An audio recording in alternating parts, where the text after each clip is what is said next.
ಆಚಿ chilli powder ಸಖತ್ ಖಾರ ಬಣ್ಣ ಮತ್ತು ರುಚಿ ಆಚಿ ಚಿಲ್ಲಿ ಪೌಡರ್. ಸುಪ್ರಸಿದ್ಧ ಐತಿಹ್ಯ ಹೊಂದಿರುವಂಥ ದಕ್ಷಿಣ ಕಾಶಿ ಎಂದೇ ಪ್ರಸಿದ್ಧಿಯಾಗಿರುವ ಶಿವಗಂಗೆಯಲ್ಲಿ ಗಿರಿಜಾ ಕಲ್ಯಾಣ ಮಹೋತ್ಸವ ವಿಜೃಂಭಣೆಯಿಂದ ನಡೀತಾ ಇದೆ. ಭಕ್ತ ಸಾಗರವೇ ಹರಿದು ಬರ್ತಾ ಇರುವಂಥದ್ದು. ಮಕರ ಸಂಕ್ರಮಣದಲ್ಲಿ ಈ ರೀತಿಯ ತೀರ್ಥೋದ್ಭವ ಇರುತ್ತೆ. ಅದನ್ನು ಭಕ್ತಾದಿಗಳು ಕಣ್ತುಂಬಿಕೊಂಡಿದ್ದಾರೆ.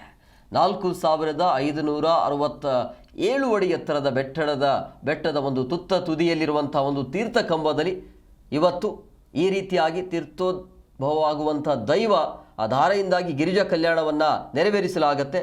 ಅದನ್ನು ಕೂಡ ನೀವು ಗಮನಿಸ್ತಾ ಇದ್ರಿ. ಇತಿಹಾಸ ಪ್ರಸಿದ್ಧ ಶಿವಗಿರಿಜರನ್ನು ಕಣ್ತುಂಬಿಕೊಳ್ಳಲು ಬೇರೆ ಬೇರೆ ಭಾಗದಿಂದ ಅಂದರೆ ರಾಜ್ಯದ ನಾನಾ ಭಾಗದಿಂದ ಸಹಸ್ರಾರು ಸಂಖ್ಯೆಯಲ್ಲಿ ಭಕ್ತರ ದಂಡೆ ಆಗಮಿಸಿತ್ತು. ಮಕರ ಸಂಕ್ರಾಂತಿ ಇರುವಂಥ ಹಿನ್ನೆಲೆ ಶಿವಲಿಂಗದ ಮೇಲೆ ತುಪ್ಪ ಅವರದ್ರೆ ಒಂದು ಬೆಣ್ಣೆ ಆಗುವಂಥ ಪವಾಡ ಅದು. ಕಲ್ಲೆಲ್ಲವೂ ಕೂಡ ದೇವರು, ಗಿಡವೆಕ್ಕವು, ಪತ್ರೆ, ನೀರೆಲ್ಲವೂ ಕೂಡ ತೀರ್ಥ ಆಗತ್ತೆ. ಆ ರೀತಿಯ ಒಂದು ನಂಬಿಕೆ ಇದೆ. ವಿಶೇಷ ದೈವಧಾರೆಯಿಂದ ಗಿರಿಜಾ ಕಲ್ಯಾಣ ಮಹೋತ್ಸವ ನಡೆಯುತ್ತೆ. ಆ ಮಹೋತ್ಸವವನ್ನು ನೋಡೋದಕ್ಕೆ, ಈ ಜಾತ್ರೆಯನ್ನು ಕಣ್ತುಂಬಿಕೊಳ್ಳೋದಕ್ಕೆ ಬೇರೆ ಬೇರೆ ಭಾಗದಿಂದ, ನಾನಾ ಜಿಲ್ಲೆಗಳಿಂದ ಭಕ್ತಾದಿಗಳ ಸಂಖ್ಯೆ ಬರ್ತಾ ಇದೆ. ಶಿವಗಂಗೆಯಲ್ಲಿ ವಿಜೃಂಭಣೆಯ ಇವತ್ತು ಮಕರ ಸಂಕ್ರಮಣ ಇದೆ.